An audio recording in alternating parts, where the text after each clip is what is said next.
You know, when it comes to getting involved in YouTube, I would say there's probably never been an easier time to actually start a YouTube channel in 2025. Now, I would say when it comes to getting involved in creating a YouTube channel, the question you have to ask yourself before doing anything is ultimately understand, what do you want to get out of making a YouTube channel? So in my case, I have a property brand. I want to develop and grow that brand, and I want to use YouTube as the platform to help reach a wider audience of potential investors and potential clients. For a lot of people, what they'll often do is find a brand or find a niche or a topic that they're genuinely passionate about, do videos based on that topic, and then get the channel to a point where it's monetized and it's another way of earning income online.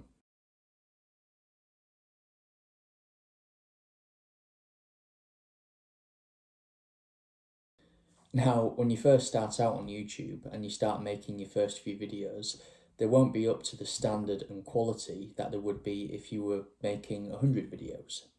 Now, what I mean by that is when it comes to creating content, it's a learning curve. It takes time and experience to curate and develop the experience and skills to be able to master not only attracting your audience, but also mastering the algorithm. Now, what do I mean by algorithm exactly? Especially if you're new to YouTube, you might not have heard that term before. So the term algorithm, it's used across all social media platforms really. Now, the way the algorithm works is, let's say for example, if you go on YouTube and you're a massive fan of wildlife and you start watching wildlife videos, what the algorithm then does is it creates a history and seeing what you're watching, and then it will pinpoint key videos from YouTube and recommend those videos to you to watch. So as a content developer, if you're brand new to YouTube, and let's say for example, if you create videos based on cars, the more videos you create, you are basically giving YouTube more information as to what content you're wanting to focus on, what your audience needs to be, and who that audience might look like. And then from there, YouTube will start recommending your videos to that target audience. The reason so many YouTubers, including myself, are telling you to just start making videos, even if they're not to the best quality, is because you are helping teach the algorithm what videos you are making and what audience you want your videos to appeal to. Now, back to the point I made earlier on delayed gratification. The reason I mentioned that with YouTube is because, look, the reality is I would say developing a YouTube channel is a slow burner. It takes time to be able to develop an audience, and you'll find a lot of the time the first few videos you make on YouTube will maybe get 1 or 2 views, maybe no views at all, and that's completely fine. The most important thing here, particularly in the early stages of developing a channel, is understanding what works, what doesn't, what drives viewership, what potentially works really well, what potentially doesn't work well. As long as you're learning throughout that process and refining your videos, that's how you grow and develop the channel.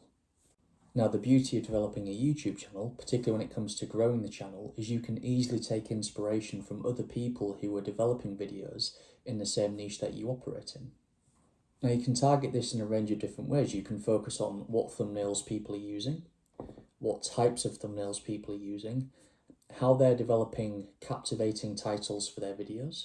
You can also look into the content that people are putting into the description of their videos, because remember, with the algorithm in YouTube, it's not just about the video itself, it's also about what content you're putting in the description, because depending on what your description is, you are specifically telling YouTube what your target audience needs to be for that video. I think in saying all of this, the key message I want to get across is that 2025 is absolutely the perfect time to start a YouTube channel. But the most important message I would have is to keep patience, trust the process, and just make sure that you're learning from each video that you make. Try and think about how you can communicate better. Try and think about how you can make more captivating thumbnails. Try and think about how you can make a description for your video that is crystal clear in telling the YouTube algorithm what your target audience wants to be.